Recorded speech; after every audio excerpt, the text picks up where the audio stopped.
Welcome Durgapur Bardhaman থেকে পল্লবী মুখার্জি।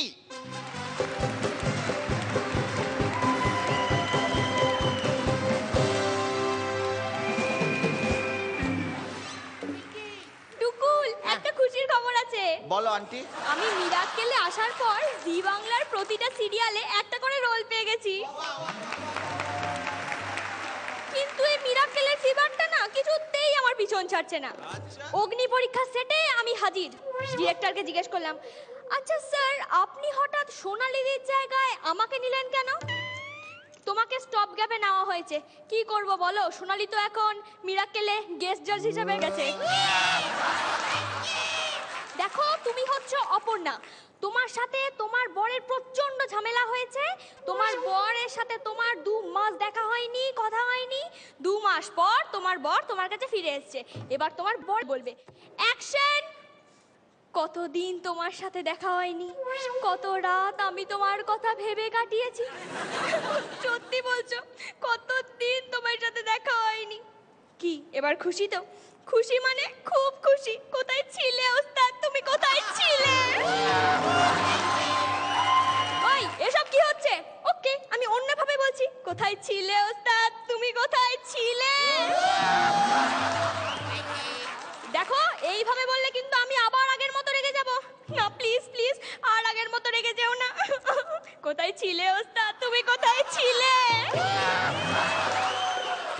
কাট কাট কাট, এভাবে হচ্ছে না। Okay next scene. তোমার শাশুড়ি 2 ছেলের সাথে সোফায় বসে গল্প করছে।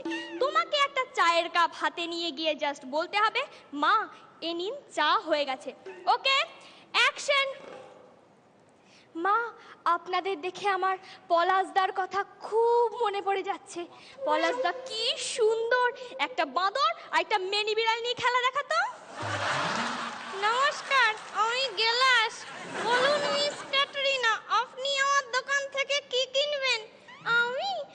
আমি আমার শাশুড়িকে একটা ফাউন্টেন পেন গিফট করব। এটা বুঝি সারপ্রাইজ? হ্যাঁ, আসলে আমার শাশুড়ি ভেবেছিল আমি বোধহয় ওনাকে শাড়ি গিফট করব। কাট কাট কাট, এসব কি হচ্ছে? অগ্নি পরীক্ষা সেটে পলাশ গেলাস ক্যাটরিনা। ব্যাস ডিরেক্টর আমাকে বের করে দিল। আমিও হাল ছাড়ার পাত্রী নই, সোজা চলে গেলাম পাশের সুবর্ণলতা সেটে। ডিরেক্টর বলল, তোমাকে সুবর্ণলতার ক্যারেক্টারটা প্লে করতে হবে। তোমার শাশুড়ির শেষ অবস্থা, তোমাকে বলতে হবে, না মা আমি আপনাকে এভাবে যেতে দিতে পারি না। ওকে অ্যাকশন। না মা আমি আপনাকে এভাবে যেতে দিতে পারি না। বাবা কোথায় গেলে? তাড়াতাড়ি অরিশের গিফট হ্যাম্পারটা মায়ের হাতে তুলে দাও।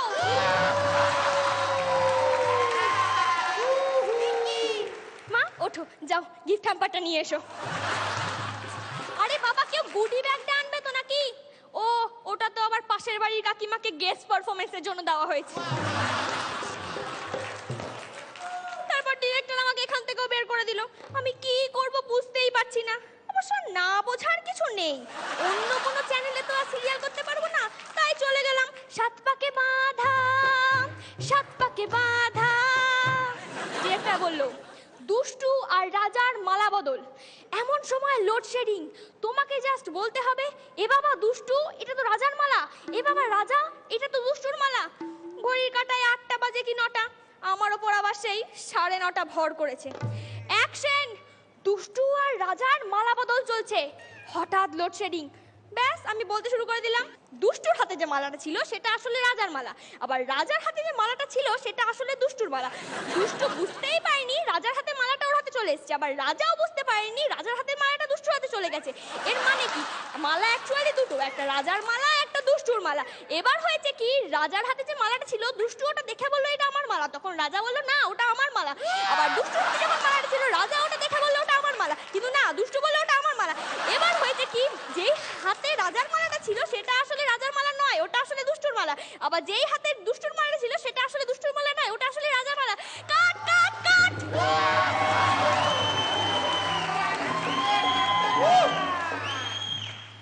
ডিরেক্টর আমাকে এখান থেকেও বের করে দিল।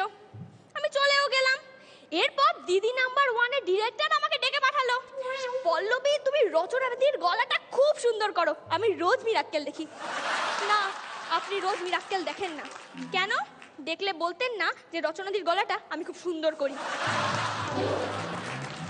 আচ্ছা ঠিক আছে, অ্যাকশন। চম্পা বৌদি, এবার তোমার জীবনের কিছু গল্প বলো। ইদানিং আমার শরীর খুব অসুস্থ, আমার বরের শরীরও খুব অসুস্থ। আমি আজ আমার মনের জোরে এখানে দাঁড়িয়ে পারফর্ম করছি। মা, চম্পা বৌদি হাউ হাউ করে কেঁদে উঠলো। আমি তো মিরাক্কেলের লোক, এই ইমোশন অতটা বুঝি না। তাও আমি ওর পাশে গিয়ে দাঁড়ালাম, ওনার কাঁধে হাত রেখে বললাম, রাজু মিদ্দা আপনি কাঁদবেন না, আমি আপনার সঙ্গে আছি। তারপর আর কি, ডিরেক্টর আমাকে পার্সেল করে পাঠিয়ে দিল। তারপর একটা অফার এলো লাবণ্যতে অ্যাঙ্কারিং করার জন্য। আমি চলে গেলাম। এক ভদ্র মহিলা এসে বলল, দিদি আমার মাথায় না খুব খুশকি হয়েছে, আমি 2 বার এখানে এসেছি, এটা আমার 3rd টাইম। ব্যাস আমিও বলে ফেললাম, সবকিছু তো ট্রাই করেছো শ্যাম্পু সাবান তেল, সবকিছু তো ট্রাই করেছো শ্যাম্পু সাবান তেল, সবকিছু তো ট্রাই করেছো শ্যাম্পু সাবান তেল, এবার একটু চুলকে দেখো, বলছে মিরাকেল। পাগলা চুলকে নে, পাগলা চুলকে নে, পাগলা চুলকে নে, চুলকে নে, চুলকে চুলকে চুলকে নে। টিং রিং রিং রিং রিং রিং টিং রিং রিং রিং রিং রিং রিং টিং রিং রিং রিং রিং রিং টিং রিং রিং রিং রিং। ডিরেক্টর আবার আমাকে অপমান করলো, কিন্তু না, আমি আর কোথাও যাইনি। শেষ পর্যন্ত আবার মিরাক্কেলেই ফিরে এলাম। কেন কি আমি বুঝতে পারলাম বন্যেরা বনে সুন্দর আর পল্লবী মিরাক্কেলে।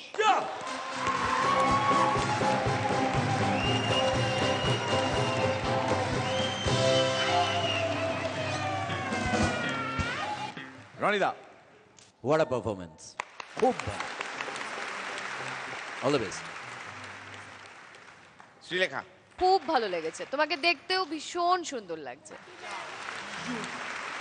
পরান্দা, ভীষণ ভালো, তুমি এইখানেই সুন্দর, গতবারেও সুন্দর ছিলে, কিন্তু একটু মনটা খারাপ হয়ে গিয়েছিল, কিন্তু এবারে তুমি আলোকিত করেছো সব জায়গাটা, বুঝিয়ে দিয়েছো যে তুমি পিছিয়ে যাওয়ার মেয়ে নয়। ওকে, অল দ্য বেস্ট। সোনালি, খুব ভালো লেগেছে। আর টুকুল বলছে যে এইখানে সোনার কেল্লাটা যদি আমার হয় তাহলে মিরাক্কেলটা তোমার। ভেরি নাইস, খুব ভালো পারফরমেন্স। খুব ভালো হয়েছে পল্লবী। আর আমার এই পার্টটা খুব ভালো লেগেছে, এই যে রাজস্থানি স্টাইলে। বাবা একটা আঙুল বুকটা দুম দুম করি বলি যাই,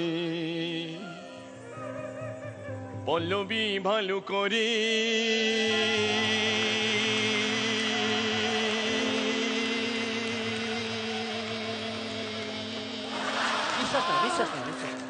বলি যাই,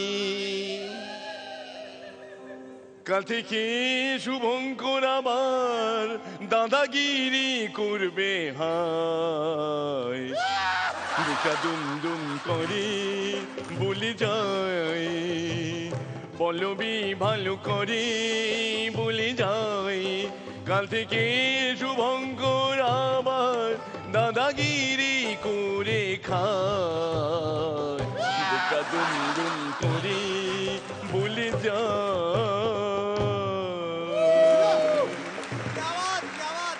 পল্লবী, যাও।